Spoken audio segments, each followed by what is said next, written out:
Olá, hoje a gente vai mergulhar na segunda carta aos Tessalonicenses. É uma carta curtinha, sabe? Mas nossa, o poder que ela tem é sobre como segurar as pontas, como manter a fé firme quando tudo parece dar errado, com perseguição e até confusão no meio.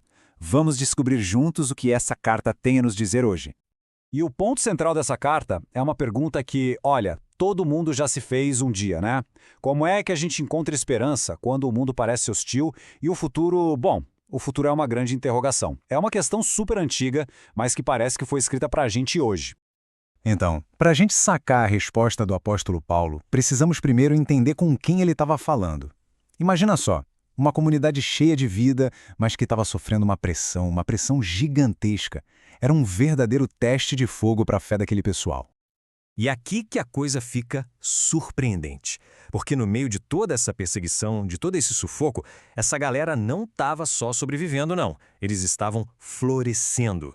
A fé deles ficava cada vez mais forte e o amor entre eles, nossa, só crescia. É como encontrar um oásis no meio do deserto, sabe? Essa frase aqui, ela diz tudo. Não era uma fé de boca para fora, teórica. Era algo real, prático, que todo mundo via no dia a dia, mesmo nas piores situações. E isso, claro, era um testemunho incrível para quem olhava de fora. Tá, mas de onde vinha essa força toda? Como é que eles aguentavam o tranco? A primeira chave para entender essa resistência toda está aqui: a promessa da justiça final de Deus.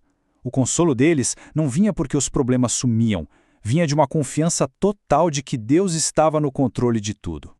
Olha só que contraste poderoso. A mensagem é muito clara. A injustiça que acontece agora não é o fim da história. Vai ter um dia de acerto de contas. Um dia em que quem sofre vai ter alívio e quem causa o sofrimento, bem, vai ter que lidar com as consequências. Só de pensar nisso já muda toda a nossa perspectiva, né? É algo para a gente pensar, não é? Quando se confia de verdade nessa justiça que vem de Deus, isso nos liberta daquela vontade de vingança, daquele ciclo de ódio. É como entregar o julgamento final para quem realmente sabe julgar, e isso nos deixa livres para focar em viver do jeito certo, hoje. Mas não era só problema vindo de fora, não. Tinha um problema interno também, a desinformação. Estava rolando uma confusão danada sobre eventos futuros, e isso estava deixando todo mundo ansioso, bagunçando a comunidade. E aí o Paulo teve que entrar em cena para botar ordem na casa.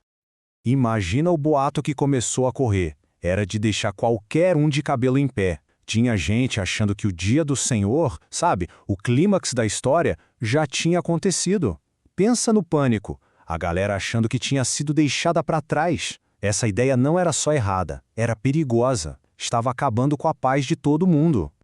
Então, para acalmar os ânimos, Paulo começa a explicar as coisas numa sequência bem clara. Ele diz, olha, o primeiro sinal vai ser a tal da apostasia. O que é isso? É basicamente um abandono geral e de propósito da fé. Uma rebelião em massa contra a verdade. E a ordem aqui é super importante, presta atenção. Primeiro, a apostasia. Segundo, vai aparecer uma figura central do mal, o tal homem da iniquidade. E só depois de tudo isso, ele vai ser destruído quando Cristo voltar. Essa sequência, essa lógica, era exatamente o que eles precisavam ouvir para respirar aliviados e colocar as ideias no lugar. Ok, então o futuro está mais claro. Mas a pergunta agora é, e o presente? Como se proteger do engano que já está rolando por aí? A resposta do Paulo é bem direta ao ponto. Se agarrem com tudo na verdade que já receberam. E essa capacidade de ficar firme não vem só da força de vontade, não. Paulo faz questão de lembrar que a fé deles tem uma base muito sólida. Pensa numa âncora. O ensino que receberam, a escolha de Deus, a obra do Espírito Santo na vida deles e a própria verdade. É essa âncora que segura o barco no meio da tempestade. E agora a carta fica super prática. A gente sai da teoria e vai para o dia a dia. Porque, olha, ter esperança no futuro não é desculpa para ficar de braços cruzados agora.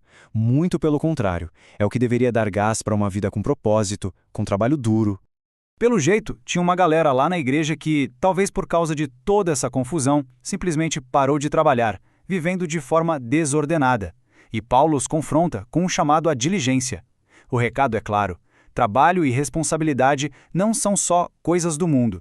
São expressões de uma fé viva e de um bom testemunho. E essa ideia aqui, ela resume tudo perfeitamente. Esperança de verdade não deixa ninguém parado, acomodado. Ela coloca a gente em movimento, nos torna fiéis nas ações. Não é um convite para sentar e esperar, mas um chamado urgente para arregaçar as mangas e viver de um jeito santo e produtivo todo dia. Então, se a gente tivesse que resumir 2 Tessalonicenses numa ideia só, qual seria? Seria esta: a esperança genuína no que está por vir não nos afasta do mundo. Na verdade, ela nos impulsiona a transformá-lo. Ela molda radicalmente o nosso presente, gerando propósito, disciplina e uma ética de trabalho que honra a Deus. E, no fim, a carta deixa essa pergunta ecoando na nossa cabeça. É uma questão que nos desafia a olhar para dentro, sabe? A nossa esperança, ela é só uma ideia bonita que conforta? Ou é aquela força ativa que molda as nossas ações, atitudes e trabalho, dia após dia? Fica aí a reflexão.